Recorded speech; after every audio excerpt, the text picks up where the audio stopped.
Okay जी, अस्सलाम वालेकुम everyone. अच्छा जी, पहले जरा मिर्जा जरा अपनी ड्यूटी पूरी करो, आवाज आ रही है? ठीक है। अच्छा जी, first of all I have to share a very important message for the class, और दिस इज रियली इंपॉर्टेंट। हाँ हाँ हाँ, मैं ये कर रहा था असल में बैठा हुआ। तो जनाब, जो जिन लोगों का ए ग्रेड आया है वो बड़े फुदक रहे थे, ठीक है, कि जी हमारा तो ए ग्रेड आया, क्या बात है जनाब, जबरदस्त, सीन ऑन हो गया, हमने तो पता नहीं फोड़ के रख दिया। बेटे आप लोगों ने सारा साल पढ़कर ए लेवल्स पास किया है, ओ लेवल ए एस पास किए, ये लिखा है स्वैग, चेक किए स्वैग। बेटे हमने किए सारा साल तफरी, ठीक है, और हमने किया है मजा, हमने की मस्ती, हमने पढ़ा भी नहीं, और देखो स्वैग चेक किए, हमें कैम्ब्रिज ने कह दिया तुम पास हो गए, ठीक है। तो इसका मतलब क्या है कि इतना पढ़ने का क्या फायदा भाई, जो बगैर पढ़े भी हम तुम्हारे साथ ही खड़े हुए। खैर, तो ये जो मैं कलर कर रहा हूँ ना, ये मैं दरअसल कर रहा हूँ ड्रैग इस चीज को, ये देखिए, अगर आप लोगों को कलर होता हुआ नजर आ रहा है, ये चीज सही है। सो ये मेरी ड्राइंग है, और मुझे लगता है ऐसा ही है कि मुझे जो है वो आर्ट एंड डिजाइन में चला जाना चाहिए, और आई शुड बी, नहीं बहुत बुरा लग रहा है, fine. So this is basically, ये चेक कर रहे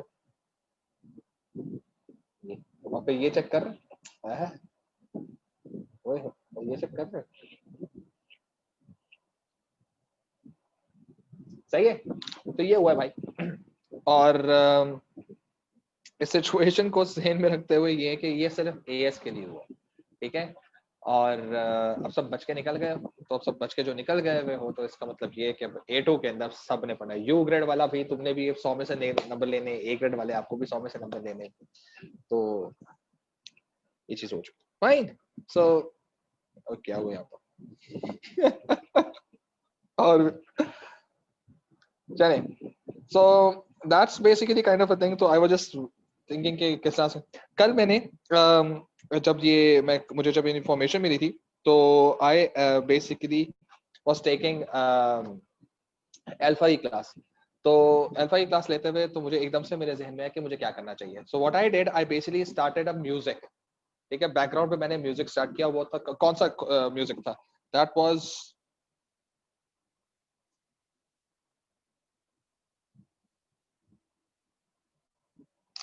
कॉफन डांस।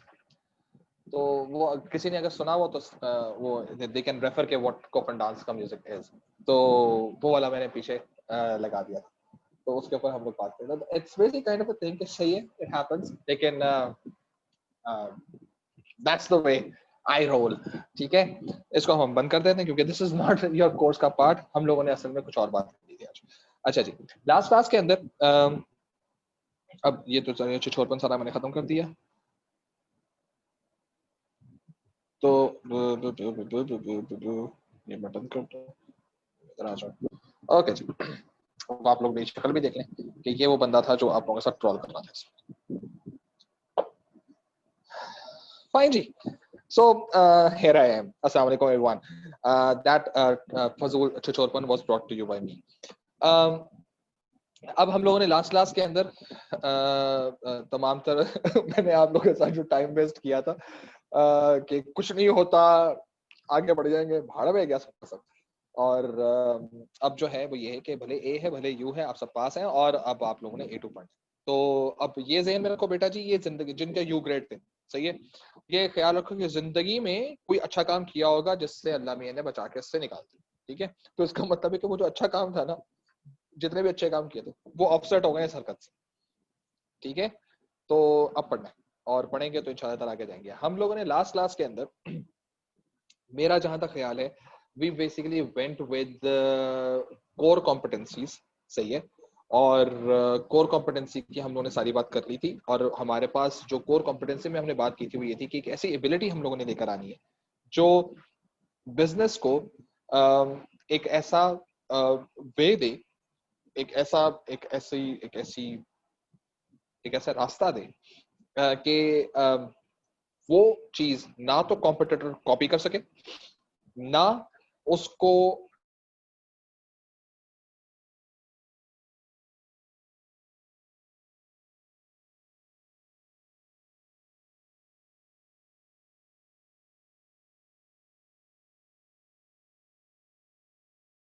तो कोर कॉम्पिटेंसी है उससे निकलती है यूएसपी। ठीक है, तो अगर आपके पास कोर कॉम्पिटेंसी होगा तो इसका मतलब ये है कि आपके पास numerous unlimited supply of USPs हैं। यूएसपी एक्सपायर हो सकती है, कोर कॉम्पिटेंसी एक्सपायर नहीं हो सकती। ठीक है, लेकिन अगर आपने कोर कॉम्पिटेंसी पे और ज्यादा अपने आप को स्ट्रेंथन नहीं किया तो उस कोर कॉम्पिटेंसी का जवाब जरूर निकल आए। कोर कॉम्पिटेंसी दूसरा वो कॉपी नहीं कर पाएगा लेकिन जवाब जरूर आ जाएगा उसके पास। ठीक है, तो ये चीज ध्यान में रखो कि अगर आपको बिजनेस के अंदर हमें आगे मूव करना है तो उस आगे मूवमेंट का जो बेसिक एलिमेंट है वो ये है कि जब कभी भी आप कोई काम कर रहे हो तो उस काम के लिहाज से you really need to understand कि इसको डेवलप कैसे करना है। और अगर डेवलप हो चुकी है कोर कॉम्पिटेंसी तो बड़ी अच्छी बात है, और अगर नहीं हुई है तो यू कीप डूइंग इट। तो लास्ट जो हम लोगों ने पढ़ा था उसमें हमने ये बात की थी कि यानी जो हमने मंडे को पढ़ा था, मेरा ख्याल है मंडे को पढ़ा था, ट्यूसडे को आप लोगों का रिजल्ट आया था। तो ये जो मंडे को जो हमने पढ़ा था उसमें ये चीज थी कि अगर कोई भी कैरेक्टरिस्टिक आती है, ठीक है, स्ट्रेटेजिक एनालिसिस की हम लोग बात कर रहे हैं। स्ट्रेटेजिक एनालिसिस का प्रोसेस उस वक्त तक मुसलसल चलता रहेगा जब तक आपको अपॉर्चुनिटी नहीं मिल जाएगी, जब तक आपको आपका प्रोडक्ट लाइफ साइकिल या प्रोडक्ट पोर्टफोलियो में से आपको प्रॉब्लम चाइल्ड नहीं मिल जाएगा स्पेसिफिक। और नंबर 3 आपको कोर कॉम्पिटेंसी मालूम नहीं हो जाती। ये तीन चीजें जब तक आपको मालूम नहीं हो जाती आप अपना स्ट्रेटेजिक एनालिसिस का प्रोसेस को कंटिन्यू रखेंगे। जिस टाइम पर आपको ये तीनों चीजें पता चल गई, आपने कहा ठीक है जी, दरवाजा बंद किया आपने फौरन से फिर से स्ट्रेटेजिक एनालिसिस का, और अब हम क्या करना शुरू कर रहे हैं, स्ट्रेटेजिक चॉइस, क्योंकि अब हमें सिलेक्शन मिल चुकी है। ठीक है, अब हम सिलेक्शन के उस पे जा चुके हैं, फेज पे जा चुके हैं। ठीक है, सो हमारा पहला यूनिट जो है वो हमारा कंप्लीट हो गया है। पहला पार्ट जो है स्ट्रेटेजिक मैनेजमेंट का, स्ट्रेटेजिक एनालिसिस, वो कंप्लीट हो गया। अब हम जा रहे हैं फेज 2 के अंदर। सही है, डीएचए फेज 2 की इनॉग्रेशन कर रहे हैं। ठीक है, फेज 1 की कामयाबी के बाद फेज 2 यानी स्ट्रेटेजिक एनालिसिस की कंप्लीट होने के बाद स्ट्रेटेजिक चॉइस। चॉइस का एक और नाम भी है डिसीजन मेकिंग। सो जब हम डिसीजन मेकिंग करते हैं तो हम फाइनेंशियल मॉडल्स लेकर आते हैं। फाइनेंशियल मॉडल्स का मतलब ये है कि हम कुछ कैलकुलेशंस करते हैं। ठीक है, और उन कैलकुलेशंस के बेसिस पर हम लोग आगे चलकर देखते हैं कि किस तरह से काम कर सकते हैं, क्योंकि हम असल में कैश फ्लोज, प्रॉफिट, रिटर्न्स, हम इस तरह की बेसिस से बात करते हैं कि यार अब जरा देखते हैं, क्योंकि डिसीजन मेकिंग में आ रहे हैं ना, अब जरा पैसा रोकड़े की जरा बात करते हैं। फैक्टर्स, नॉन फाइनेंशियल फैक्टर्स की हमने बात कर ली, अब बात करते हैं कि how these factors are going to influence are रोकड़ा। ठीक है, सो रोकड़े के ऊपर बात करना शुरू करेंगे। तो इस वाले यूनिट के अंदर यानी इस पार्ट ऑफ स्ट्रेटेजिक मैनेजमेंट के अंदर अब कैलकुलेशंस आएंगी। ठीक है, और कैलकुलेशंस का नहीं जाहिर सी बात है, क्या कर सकते हैं। ठीक है जी, सो अब हम we are going back to study. So even अगर आप लोगों को कोई उसमें है कोई कंसर्न है with respect to last discussion of core competency, so you can question, and otherwise हम जो है नेक्स्ट चीज की तरफ हम लोग चले जाते हैं।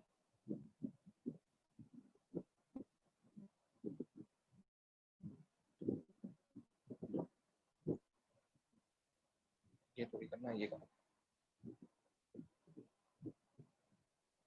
फाइन। ओके, अच्छा, अगर किसी को मैंने अभी जो ट्रॉल किया था छोटा सा, अगर किसी को ये बुरा लगा है और किसी किसी की मैंने क्या नाम है फीलिंग्स को हर्ट किया है, या कोई समझता है कि मैंने उसको पिन पॉइंट किया है या कुछ किया है, और वो थोड़ा सा इस बारे में थोड़ा सा अनईजी हो रहा है, तो बेटे होते रहे, सही, जितने हो रहे हैं उससे ज्यादा हो जाए तो अच्छी बात है। ये आप ये आपका पर्सनल मैटर है, मेरा मैटर नहीं है। मेरा मैटर रोल करना था, वो मैंने कर दिया, सही है। अगर आपको बुरा लगा प्लीज फॉरवर्ड। तो ओके, तो भाई बंदो, A2 BS यूनिट 6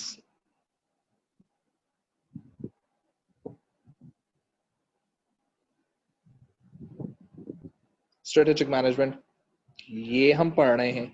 और अब जो हमने पढ़ना शुरू करना है, it is known as strategic choice और डिसीजन मेकिंग।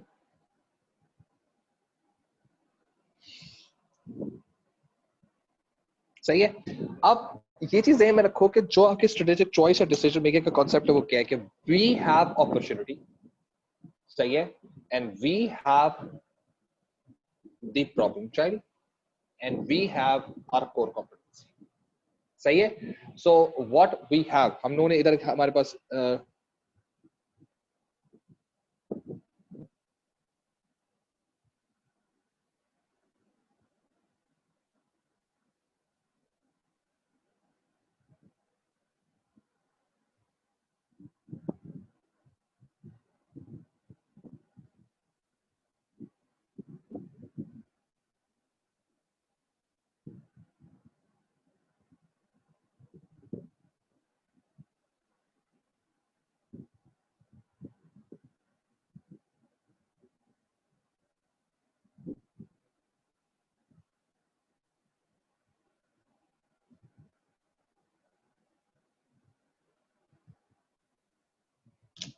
ठीक है, तीन चीजें होनी लाजमी है। अब आप समझें कि आपके पास अपॉर्चुनिटी भी है, सही है, एक अपॉर्चुनिटी है, ठीक, और आपके पास प्रॉब्लम चाइल्ड भी, ठीक, और उस प्रॉब्लम चाइल्ड पे हमने क्या चिपका दिया, कोर कंपोनेंट से चिपका दिया। अब हमें एंट्री कैसे लें, what what is the real way to enter and to exploit, सही है, how to exploit this particular opportunity, how to do it। अब आपका choice आ जाएगी क्या, there are 4 ways, ठीक, there are 4 ways in which you can exploit this particular opportunity। 4 तरीके आपके पास, वो 4 तरीके कौन बताएगा, एक मॉडल है, मैंने आपको नाम लिखवाया हुआ है, वो मॉडल, ठीक है। अब वो उस अपॉर्चुनिटी में कि हमारी जो एंट्री होगी ना, उस अपॉर्चुनिटी में जो एंट्री होगी वो कैसे होगी, ये बात समझ आ रही है। अब आपके पास एक नहीं है, आपके पास 3 अपॉर्चुनिटीज।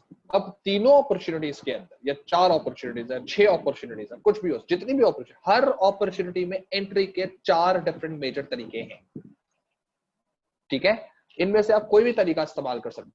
और कैसे पता चले कौन सा तरीका इस्तेमाल करेंगे, जब उसका हम फाइनेंशियल मॉडल देखेंगे, किससे ज्यादा रिटर्न आता है, किसमें कम पैसे ज्यादा रिटर्न, जल्दी, टाइम पीरियड, इस तरह की बातें हम लोग करें, कौन लेस सेंसिटिव है, कौन ज्यादा रोबस्ट है, इन सेंस लॉन्ग टर्म कौन सा है, कौन सी चीजों में हमारे लिए ज्यादा ईज है, कौन सी चीजों में हमारे लिए ज्यादा मुश्किल, इस तरह की बातें हम लोग करें। और ये सारी की सारी चीजें क्या है, ये सारी की सारी चीजें हमारे पास होती हैं in terms of your strategic choice। We are selecting out, सही है, we are filtering the available options in the market। We have so many options now। तो ग्रोथ करने के लिए, बिजनेस की ग्रो करने के लिए पहले सोच रहे थे कि यार बिजनेस से ग्रो करना है, कैसे करेंगे। जब आप स्ट्रेटेजिक एनालिसिस प्रोसेस पे गए तो पता चला फिर इस तरह से ग्रो कर सकते हैं। ओए होए क्या बात है भाई, उधर बस एक नहीं है, हमारे पास 10 ऑप्शंस हैं ग्रो करने के। अब 10 के 10 में तो ग्रोथ डायरेक्टली नहीं कर सकते ना यार, किसी एक को सिलेक्ट करो, कैसे सिलेक्ट करो, ठीक है। और जब वो हो जाएगा तो फिर दूसरा कौन सा सिलेक्ट करो, and so on and so forth. तो ये चीजें सारी की सारी आपके जहन में आती है, ठीक।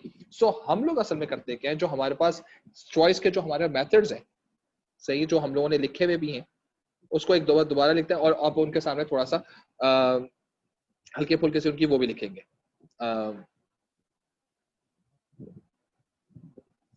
डिस्क्रिप्शन भी लिखेंगे, ठीक है जी। पहला हम लोगों ने लिखा था एनसॉफ। ये आप एएस में पढ़ चुके हैं, लेकिन ए2 में इसकी बिल्कुल नया वर्जन आप पढ़ेंगे। अब अक्सर तरीका वही तरीका है, लेकिन उसकी एएस में जब हमने पढ़ा था तो इसको हमने प्रोडक्ट लाइफ साइकिल से अटैच किया था। यहाँ पर हम जब पढ़ेंगे तो ये हम अपॉर्चुनिटीज पढ़ेंगे।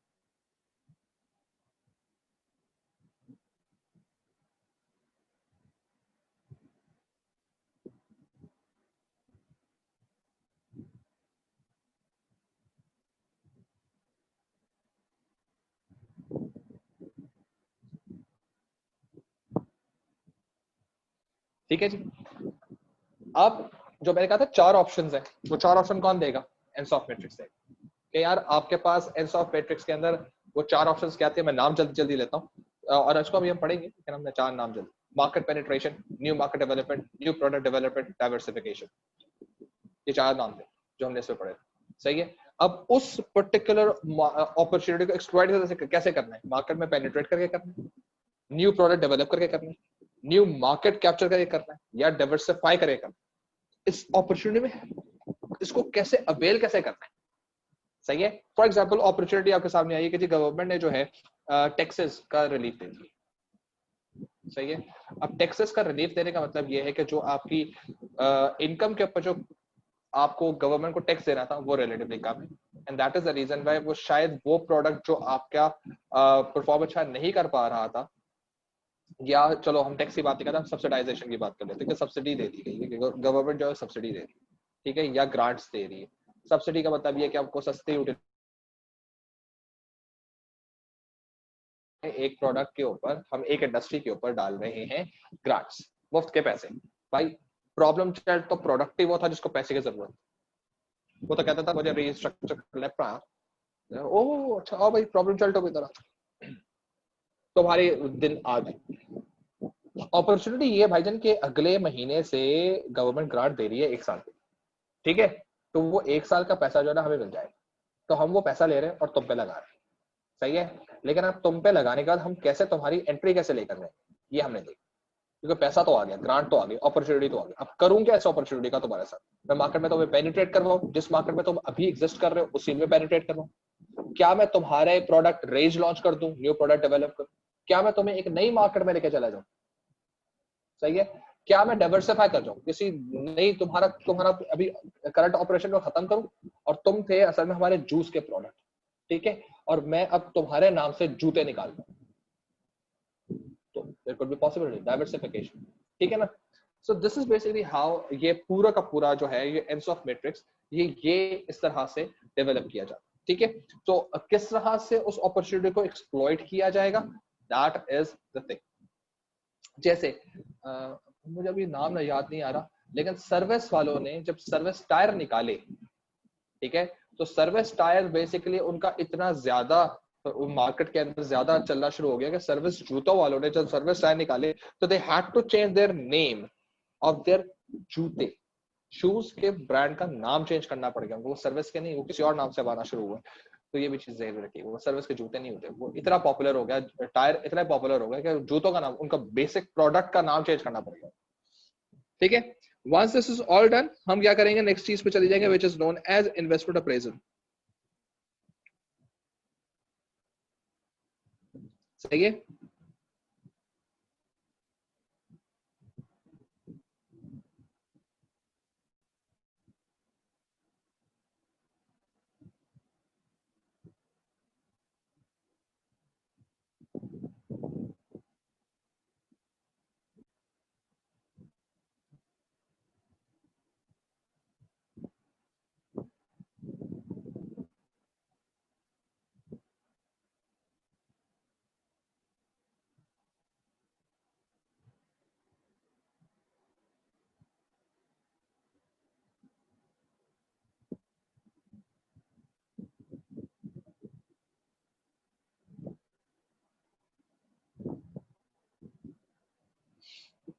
अब कैश फ्लो असेसमेंट होनी शुरू हो जाएगी ऑफ ईच ऑप्शन, जो ऊपर के 4 ऑप्शन है उनमें से अब हर एक पे क्या लगाया जाएगा, याद रखो एंड्स ऑफ मैट्रिक्स पर क्या लगाया जाएगा, ये लगाया जाएगा,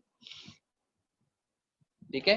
जो 4 ऑप्शंस आ गए कि जी market development, product development, diversification and market penetration, ये 4 ऑप्शंस है। अच्छा अभी अब मुझे बताओ कि मार्केट पेनिट्रेशन के अंदर कितने कैश फ्लोज आएंगे, इनफ्लो बताओ, आउटफ्लो बताओ, ये बताओ कितने अरसे में पैसा वापस मिलेगा, ये बताओ कितना परसेंट रिटर्न मिलेगा, ये बताओ इसका प्रॉफिटेबिलिटी लेवल क्या है, ये निकाल के साइड पे रख लो।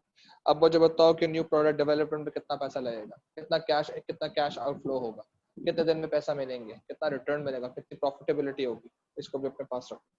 फिर न्यू मार्केट डेवलपमेंट की बात करेगा इसी बेसिस पे, फिर इसी तरह से बात किस पे करेगा, डाइवर्सिफिकेशन में बात करेगा। अब इसमें से कुछ ऐसे होंगे जो बहुत अच्छे, ठीक है, जो टॉप 2 होंगे, 4 में से टॉप 2 जो होंगे वो सेलेक्ट कर लिए जाएंगे, बाकी 2 कह दिएगा भाई तुम अच्छे पसंद आए मकसद अच्छे थे लेकिन तो हमें पसंद ज्यादा नहीं है, इसलिए तुम साइड पे जाके बैठ जाओ, तो तुम कर दिया हमें एलिमिनेट। अब जो टॉप बचे वो टॉप चारों भी हो सकते हैं, वो दो भी हो सकते हैं, कुछ भी हो सकते हैं। अब हम जाएंगे उसके तीसरे मेथड की तरफ विच इज नोन एज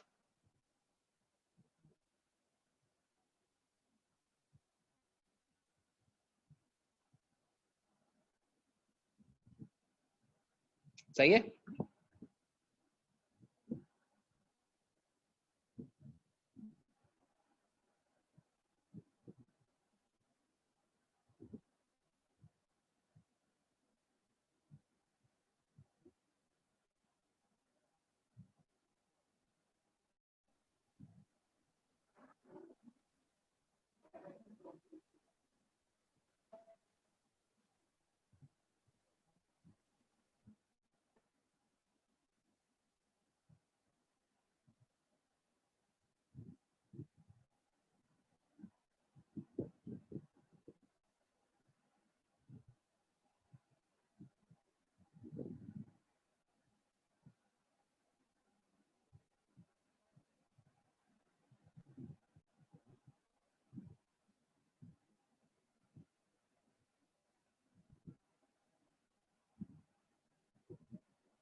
आप क्या करेंगे, आप नेक्स्ट जो हमारे पास एलिमेंट आता है which is known as decision tree analysis, इसमें हम जो हमारे पास ऑप्शंस अवेलेबल होंगे वो चारों भी हो सकते हैं, वो 10,000 भी हो सकते हैं, वो दो भी हो सकते हैं। इन पे क्या करेंगे, तमाम कंट्रोलेबल एंड अनकंट्रोलेबल फैक्टर्स का इन्फ्लुएंस चेक करेंगे। ये कंट्रोलेबल अनकंट्रोलेबल फैक्टर्स हमने आइडेंटिफाइड किए थे पोर्टर 5 फोर्सेस मॉडल के अंदर और बेस्ट एनालिसिस के। अब उनका इन्फ्लुएंस देंगे बेटा। अब मुझे बताओ कि बार्गेनिंग पावर कस्टमर का ज्यादा हुई तो प्रॉफिटेबिलिटी पे क्या फर्क पड़ेगा। नंबर पे आओ, नंबर खेलो, नंबर क्रंचिंग हो रही है फुल टाइम। कितने परसेंट चांस है कि सप्लायर की बार्गेनिंग पावर ज्यादा हो, कितने परसेंट चांस है कि न्यू एंट्रेंट का थ्रेट कम होगा, इस तरह की बात, परसेंट चांसेस। अच्छा, और अगर थ्रेट ज्यादा होगा तो प्रॉफिटेबिलिटी कितनी होगी, और अगर थ्रेट ज्यादा कम होगा तो प्रॉफिटेबिलिटी कितनी होगी, ये जरा मुझे बताओ। Meaning now you are talking about the number game. अब आप क्यों नंबर गेम खेल रहे हैं, क्योंकि number game is more likely to get the same exact reaction instead के मैं आपसे वर्बल बातें करता रहा हूं कि जी ये अच्छा है, ये बुरा है, ये मजा आया, ये बुरा हुआ, ये चीज ऐसी। अगर मैं जनरली बात करूंगा कि आज का मौसम कितना अच्छा है, तो हाँ ठीक है, लेकिन आज मैं कहूंगा कि आज इस वक्त 32 डिग्री सेंटीग्रेड है, तो 32 का मतलब 32 ही है। सही है। उस अच्छा को आप बहुत डिफरेंट वे में आप वो कर सकते हैं, एक्सप्लेन कर सकते हैं, लेकिन 32 डिग्रीज का मतलब 32 डिग्रीज ही है। तो ये चीज ध्यान में रखो कि जब कभी भी आप कोई काम कर रहे हो या कोई भी चीज आपके डिसीजन मेकिंग के प्रोसेस में आती है, तो उसमें ये याद रखिएगा कि हमेशा हमेशा हमेशा हमेशा जब कभी भी आप कोई काम कर रहे होंगे तो न्यूमेरिकल जो वैल्यूज है वो काफी ज्यादा इन्फ्लुएंस करती हैं। तो हमारे पास जितना भी काम एनालिसिस का था वो डिस्क्रिप्टिव था। जब हम चॉइस में आ रहे हैं, अब हमारे नंबर क्रंचिंग के ऊपर, ये बताओ भाई कौन सी चीज अच्छी, कौन सी चीज बुरी। अब ये याद रखना कि इसमें से हमें अपना बेस्ट ऑप्शन सेलेक्ट कर लेना है, ठीक है। और फिर हम लोग आएंगे और our fourth method which is known as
four speed model meaning, आप ये देखना कि जो हमने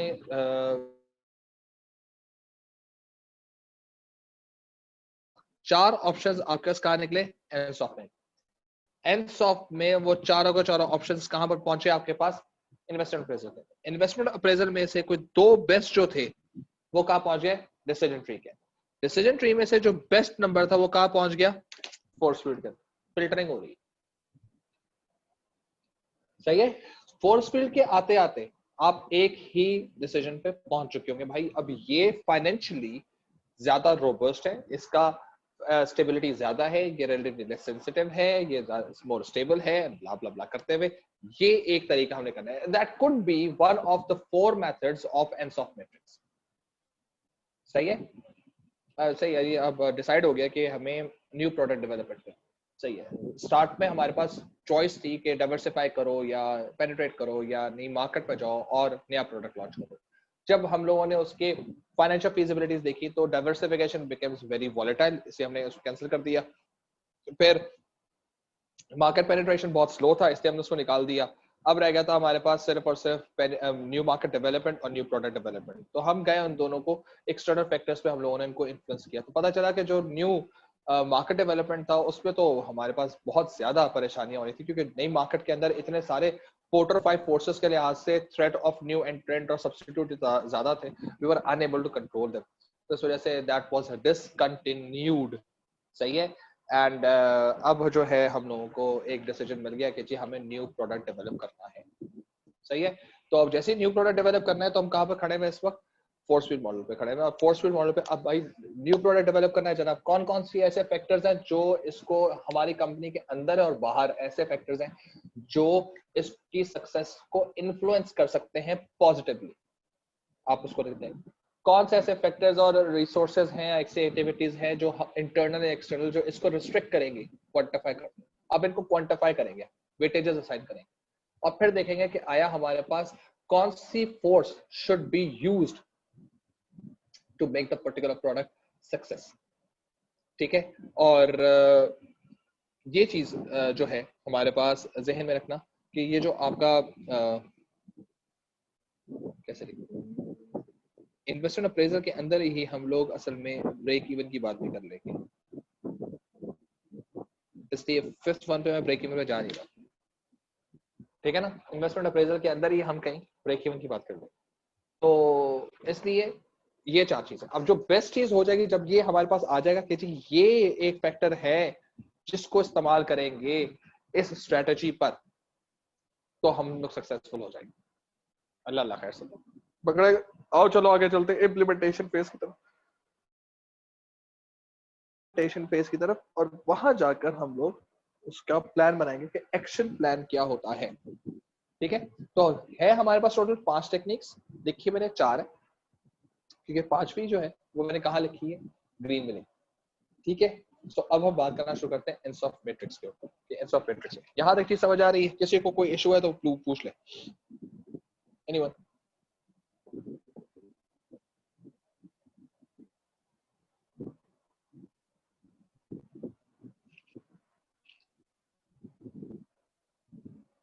एक सेकंड, जी जी बिल्कुल सही sir. With every opportunity we have 4 ways to, बिल्कुल सही। क्या बात है राबिया, आपने तो दरिया को कूदने बंद कर दिया, जबरदस्त।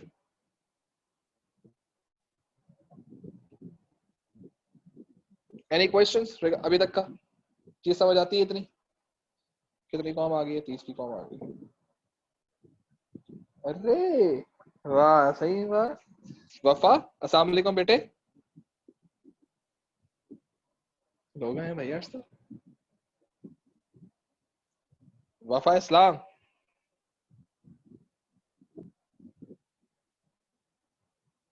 बेटे जी कैसे आना हुआ?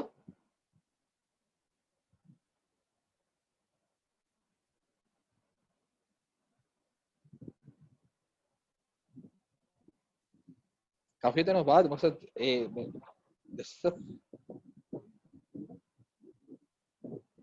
अच्छा हाँ, अच्छा अच्छा अच्छा, ठीक है ठीक है।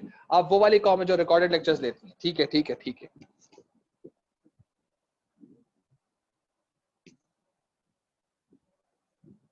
ये वो कॉम है जो बेसिकली रिकॉर्डेड लेक्चर्स देती है। सर आप बंदा आ जाए, आप भेज, अच्छा ठीक है। हाँ सर सुनती हूँ। हाँ हाँ, तो मैंने कब कहा कि नहीं सुनती भाई, आप जरूर सुनती हैं, रिकॉर्डेड लेक्चर सुनती है, मुझे मालूम है, आई नो दिस। चलिए कोई बात नहीं, fine ji, let's go back to पढ़ाई। ओके, सो अब जो है हम लोग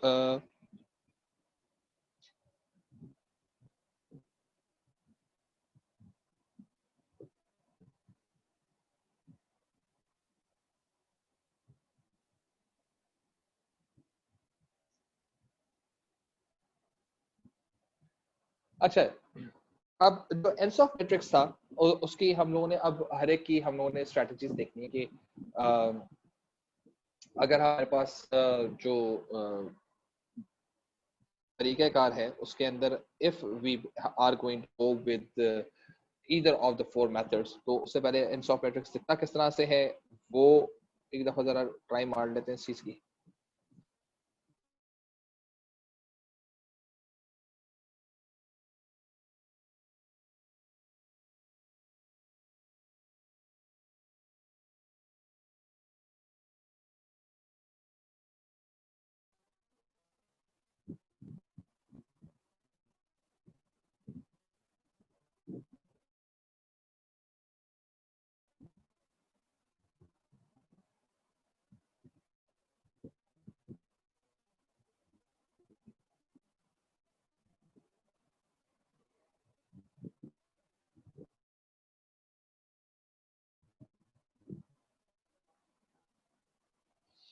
ओके जी, सो अभी जो मैंने ये 1 2 3 4 लिखा था, इस 1 2 3 4 के अंदर आप लोगों के ज़हन में क्या आएगा, आप सर पूछेंगे कि कौन सा होता है जी, ऐसा कुछ नहीं होने वाला।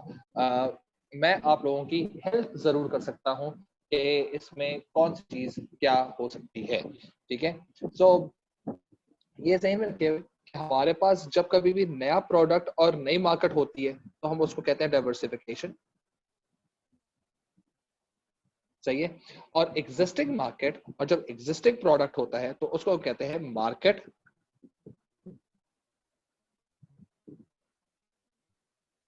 पेनिट्रेशन, ठीक है।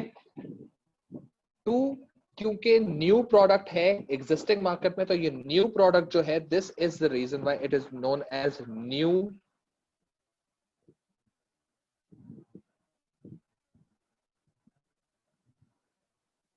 प्रोडक्ट डेवलपमेंट, सही है। और जो एक रह गया this is known as new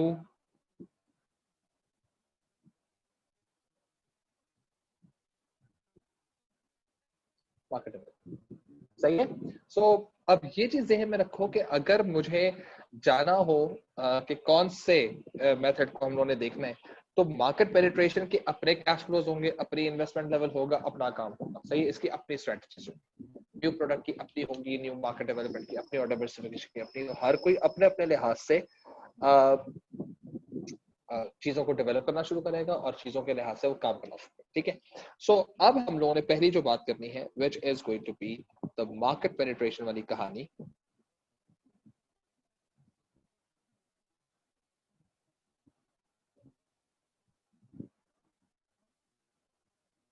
सही है।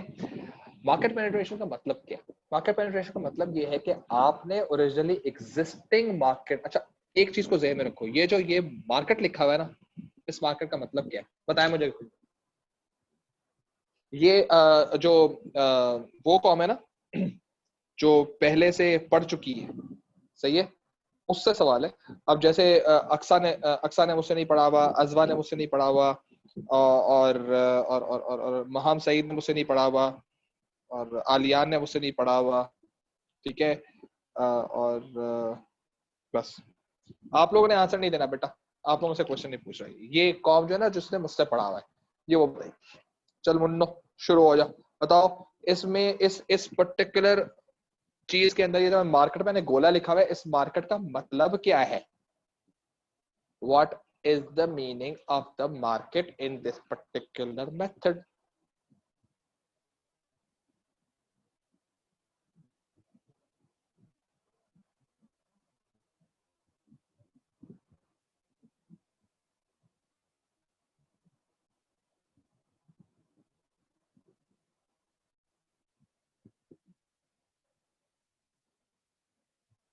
हाँ भाई,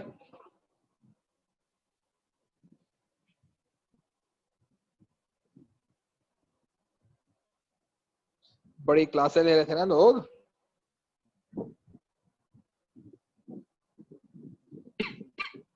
बताओ इस मार्केट का मतलब क्या है, नई मार्केट का मतलब क्या है, व्हाट इज द मतलब ऑफ नई मार्केट है।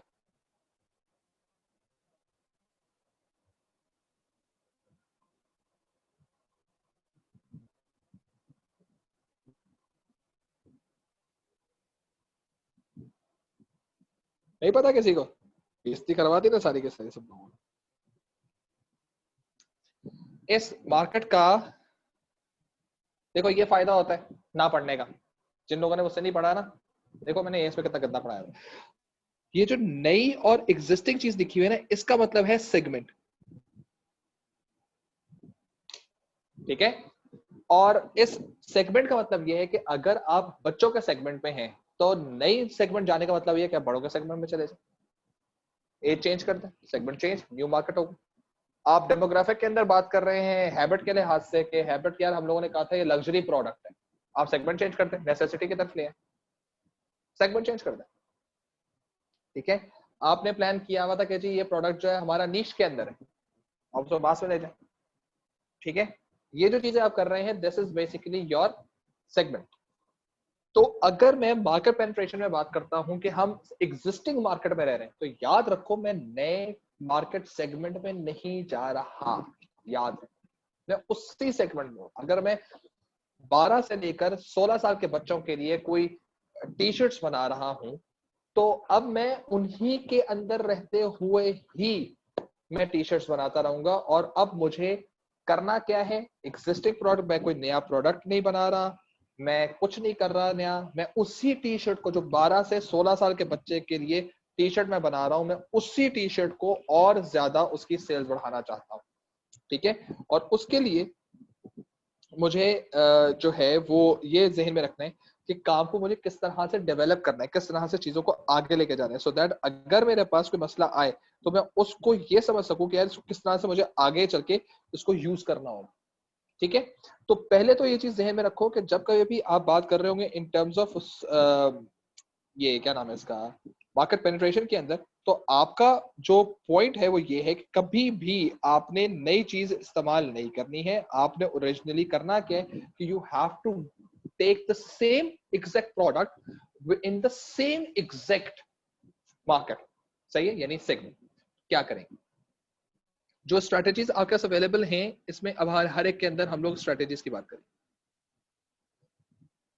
ठीक है जी। जो स्ट्रेटेजीज हमारे पास अवेलेबल है, नंबर 1, हम लोग क्या करेंगे जनाब, हम अपनी सेल्स बढ़ाने के लिए we are going to reduce the prices. भाई सेम मार्केट के अंदर है, सेम उसके ऊपर है, हम लोगों ने क्या किया कि जो है we basically are going to reduce the prices, prices reduce करेंगे, डिमांड बढ़ेगी उस सेगमेंट के, ठीक है। Number 2,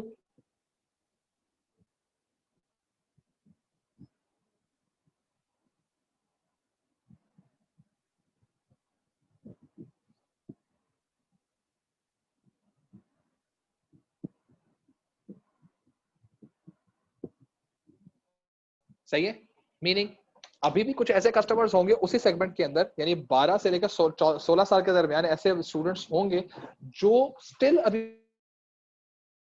tap them, explore them, find them, get them, अल्लाह अल्लाह खैर सल्लाह, रीच आउट टू देम। क्योंकि आपने अगर ये चीज और ये जहन में रखो कि अगर वो आपका कराची है ना, ठीक है, तो वो कराची ही है, लाहौर भी नहीं जा रहे हम, डेमोग्राफिक्स भी जियोग्राफिक्स भी चेंज नहीं करेंगे, क्योंकि सेगमेंट सेम रखना है।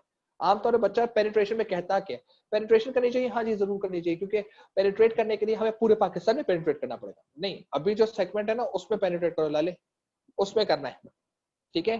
तो उसमें अगर हम कर रहे होंगे तो that is going to be our segment के अंदर रहते हुए, सेम प्रोडक्ट पे रहते हुए, सेम सेगमेंट पे रहते हुए जब मैं और सेल्स बढ़ाऊंगा, this is known as my market penetration, ठीक है। आप कैसे कर सकते हैं जनाब, आपके पास ऑप्शन है कि जी इंट्रोड्यूस करें लॉयल्टी स्कीम्स, ठीक है, meaning it can easily be done कि अगर आपके पास जो लोग हैं उनसे कह कि आप हमारे जो है वो कार्ड्स बना लें, लॉयल्टी कार्ड्स बना लें। अगर आपका लॉयल्टी कार्ड्स होगा तो उसमें आपको पॉइंट्स मिलेंगे, पॉइंट्स मिलेंगे तो आपको आगे डिस्काउंट्स मिल सकता है। सही है। सिमिलरली आप जो है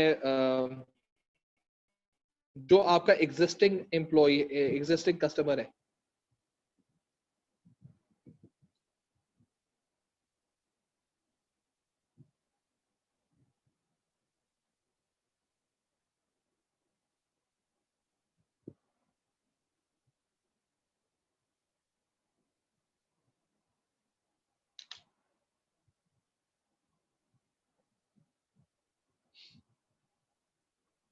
ठीक है, तो that's basic kind of a thing जो आप कर सकते हैं।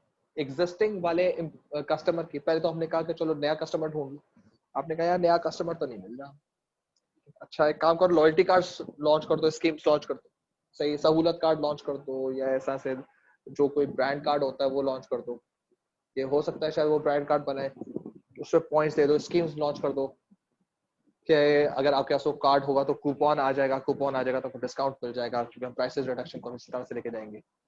तो सिर्फ उनके लिए होगा जिनके पास वो कूपन होगा, हर एक के लिए प्राइस रिडक्शन होगा नहीं, तो that is going to influence people to buy our loyalty card. और लॉयल्टी कार्ड खरीदने के लिए हम ये कर सकते हैं कि उनसे कहते हैं भाई अगर तो आपने इतने हजार की बाइंग की है या आप इतने दिनों तक हमारा प्रोडक्ट खरीदते रहे तो आपको कार्ड बना के हम दे देंगे।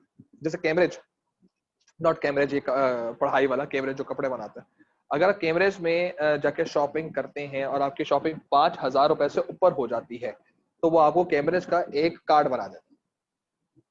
सही है।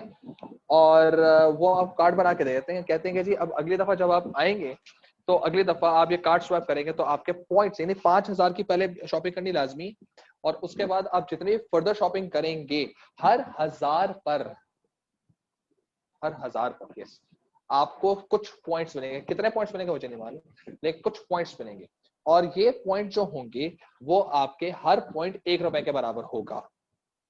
ठीक है, तो there could be a chance के आपके पास कुछ कार्ड के ऊपर पैसे पहले से पड़े हुए हों, यानी कि आपके पास कुछ पॉइंट्स पड़े हुए हों और आप पॉइंट से जाकर शर्ट खरीद लें या कोई भी आप वहां पे ड्रेस पेंट वगैरह कोई भी चीज जो है वो आप खरीद सकते हैं। या बाज़ औक़ात उन्होंने ये काम किया था, मेरा ख्याल है 2019, मार्च 2019, लास्ट ईयर उन्होंने ये चीज की थी कि जिनके पास वो कैमरे से कार्ड्स थे उन्होंने कहा था कि हम आपके लिए ऑफर उन्होंने लगा दी, बाहर लगा दी 30% ऑफ। अब 30% ऑफ लगाने से क्या हुआ, आधा पाकिस्तान पहुंच गया वहां पर, लेकिन आधा पाकिस्तान जब वहां पहुंचा तो उसको पता चला वो तो चूजे बन गए। और उन्होंने कहा कि ये 30% किसके लिए, जिसके पास वो मेंबर्स लॉयल्टी कार्ड है। तो बहुत सारे हजरात ने और खवातीन ने सिर्फ वो 30% हासिल करने के लिए बताओ क्या किया होगा, उन्होंने 5,000 की शॉपिंग की कि वो 5,000 की शॉपिंग करेंगे तो उनका कार्ड बन जाएगा, और जब कार्ड बन जाएगा तो फिर वो फर्दर क्या करेंगे, 30% का डिस्काउंट अवेल कर लेंगे। इतने बड़े बड़े चूजे होते हैं। सही है, you just have to find the right चूजा, और फिर उसको बार बार चू चू चू चू, जैसे बच्चा नहीं खेल रहा था चू चू रब्बे के साथ, वैसे उसका खेलना शुरू करें, इंशाल्लाह जितनी दफा दबाएंगे उतनी दफा उसके अंदर से आवाज देगी चू। सही है, तो दैट्स इट। और number 5, it's an easy one, it's a pretty easy one, कुछ नहीं कर सकते। सही है,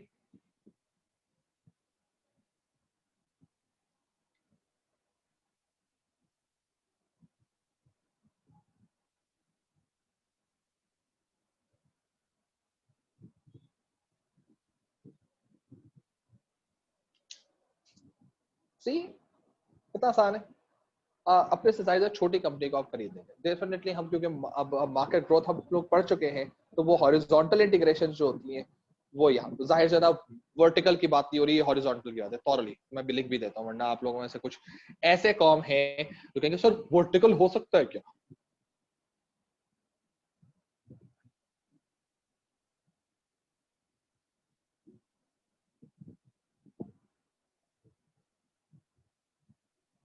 ठीक है जी, so this is how you just can click within the market. और देयर आर 5 स्ट्रेटजीज, का मतलब ये कि अब ये भी स्ट्रेटजीज क्या है, अब इन स्ट्रेटजीज पर भी आप कैश इनफ्लो आउटफ्लो लग सकता है चाहे तो। बस अगर एक कंपनी कह रही हो कि अच्छा मार्केट पेनिट्रेशन कर सकते हैं, तो एक बंदा है जी प्राइसेस रिड्यूस करते हैं, अच्छा बताओ कितना पैसा लगाना पड़ेगा इसमें, कितना कैश इनफ्लो से आएगा। ठीक है, फिर कोई कह सकता है सर नई कस्टमर को ढूंढते हैं, यार अपॉर्चुनिटी को जरा सेलेक्ट करो जरा, कितनी हो सकती, you keep on playing with this, ठीक है। So it's going to be a big, a good, tremendous amount of work जो चॉइस में हमारे पास होता है, न्यूमेरिकल डेटा बहुत ज्यादा होता है पेपर के अंदर। इन चार में से सही है, इन चार में से कोई दो आपको पेपर में as option A and option B दे दी जाएगी, ठीक है। बकायदा वो देगा कि यार हमारा प्लान है कि हम ना न्यू प्रोडक्ट डेवलप करें, या ऑप्शन स्ट्रेटेजी ए जो है वो न्यू प्रोडक्ट डेवलप करने की है, और स्ट्रेटेजी बी जो है वो हमारी डाइवर्सिफिकेशन की, ठीक है। वो इस तरह से लिखेगा। एंड्स ऑफ मैट्रिक्स आपको पेपर में बनाने को नहीं आएगा कभी भी, ये आपको हमेशा केस स्टडी में दिया जाए। अब उसने कह दिया डाइवर्सिफिकेशन, और उसने कह दिया न्यू प्रोडक्ट डेवलपमेंट, आपको पता नहीं कौन कौन सी पॉसिबल स्ट्रेटेजीज होती हैं, फिर आने से उनके बारे में बात करनी है। बाकी दो गए चने खाने, क्योंकि ओरिजिनली जो केस स्टडी में आपको चीज दी जाएगी ना, तो ये याद रखिएगा कि वो फिल्टर करके आपको चीज देगा। भाई 4 ऑप्शन थे, मैंने उनमें से कुछ 2 सेलेक्ट कर, सही है। ये चीज आप लोगों को पेपर में इंशाअल्लाह मंडे को जो हमारी क्लास होगी मैं दिखाऊंगा कि पेपर के अंदर किस तरह से ये एंड्स ऑफ मैट्रिक्स आता है, और एंड्स ऑफ मैट्रिक्स को वो हमेशा केस स्टडी में एज ऑप्शंस बताएगा, और उन ऑप्शंस के थ्रू फिर आपको कहा जाना पड़ेगा इन्वेस्टेड अप्रेजल के अंदर कि यार अब इसका इन्वेस्टेड अप्रेजल करो, अब इसका डिसीजन ट्री करो, अब इसे फोर्स फीड लगाओ, अब इसका ब्रेक इवन निकालो, और फिर देखो कि which one is the best. Make sense? So आज की क्लास यहीं पर ही हम एंड कर रहे हैं, ठीक है। और आप लोगों के को जो है अब इंशाअल्लाह हम मंडे को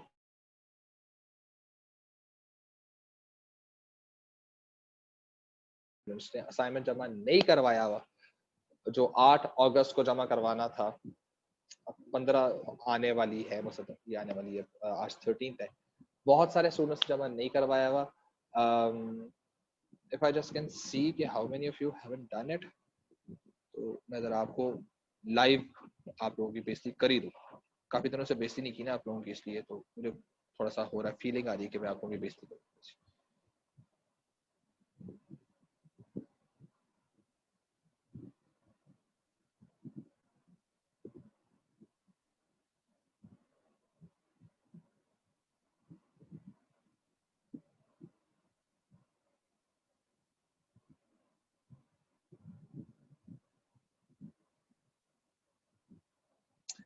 फाइन। सो आप लोगों के पास ये चीज सामने एग्जिस्ट कर रही है, और ये एग्जिस्ट जो है ये आप लोग देख रहे हैं, 2 लोगों ने आउट ऑफ 52 जो है वो ये चेक कर रहे हैं आप सिर्फ सबके सब, ठीक है। अब ये जो 2 लोग हैं जो कि असल में करीना और शहरियार है, और बाकी जिन लोगों ने फिजिकली कॉलेज में आके जमा करवाया, द काउंट इज ओनली 16।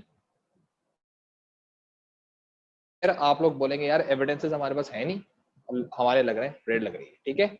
16 लोगों ने सिर्फ जमा करवाया भाई, 2 ये हैं और 16 कॉलेज में जमा हुए, 16 सिर्फ।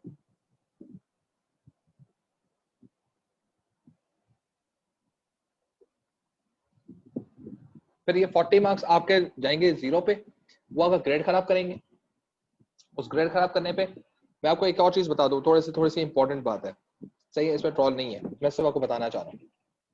ये जो अभी रिसेंटली स्टेटमेंट आई है ना कि ए बराबर यू के और यू बराबर है पास के, इससे पता है किया क्या है, एकदम से आपका जो ये जो स्क्रिप्ट जिस पर्चे पे आप लोग उछल रहे हैं, सब आपको व्हाट्सएप हुआ ना, इसी वर्थ 0 कर दी है। अब आप किसी यूनिवर्सिटी में जाएंगे, और यूनिवर्सिटी में जाने के बाद जब आप लोगों का पूछा जाएगा, क्योंकि जब आप यूनिवर्सिटी के लिए अप्लाई कर रहे होंगे, तो आप लोगों का ओरिजिनली कोई भी डॉक्यूमेंट ऐसा नहीं होगा जो क्लेम कर सके कि आपने एस में कुछ किया हुआ है, क्योंकि जो रिजल्ट है उसको मानते नहीं कोई भी, क्योंकि वो वाला रिजल्ट तो ये भी कहता है कि आप यू को भी आप कवर अप करना, उस यू को भी आप पास समझो, जो यूनिवर्सिटीज नहीं समझेंगे। Therefore what they are going to ask you for, they are going to ask you your mid term result as well as your mock result. और आपको पता है कि जो असाइनमेंट्स है, और ये वाला असाइनमेंट स्पेशली जो 40 मार्क का है, ठीक है, और बाकी पुराने असाइनमेंट्स जो है प्लस आपके अब जो असाइनमेंट्स आते रहेंगे सारे के सारे वेटेज बनाते हैं आपकी मिड टर्म के रिजल्ट के अंदर।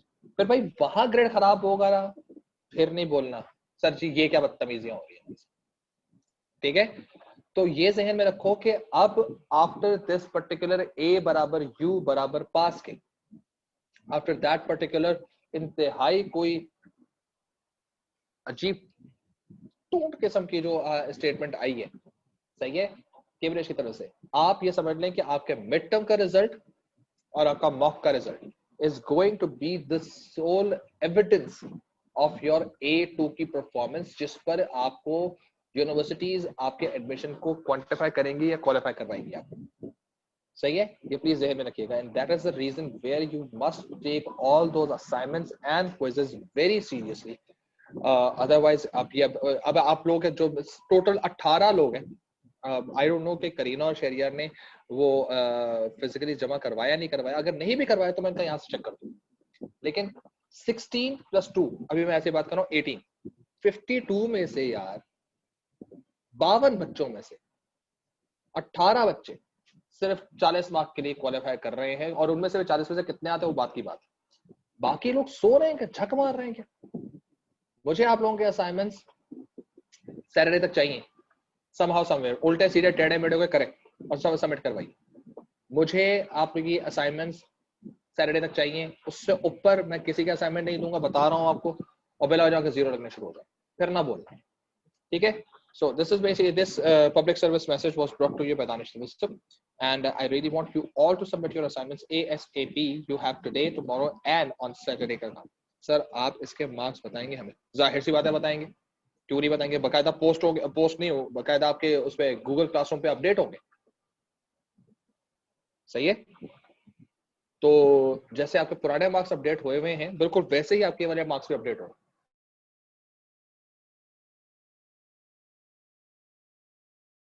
हमारे पास यार क्या आप काम कर रहे हो या नहीं कर रहे, ठीक है। सो this is basically it for today. अब आप लोगों के पास आज का, कल का और सैटरडे तक का टाइम आपके पास है। सैटरडे को आप तकरीबन फर्स्ट हाफ में ही, फर्स्ट हाफ तक गूगल क्लासरूम में मुझे कुछ नहीं चाहिए, आप लोगों ने इसका फिजिकल एविडेंस आपने कॉलेज तक सबमिट करा, ठीक है। जाएं, एंजॉय करें, हैव फन, अल्लाह हाफिज़।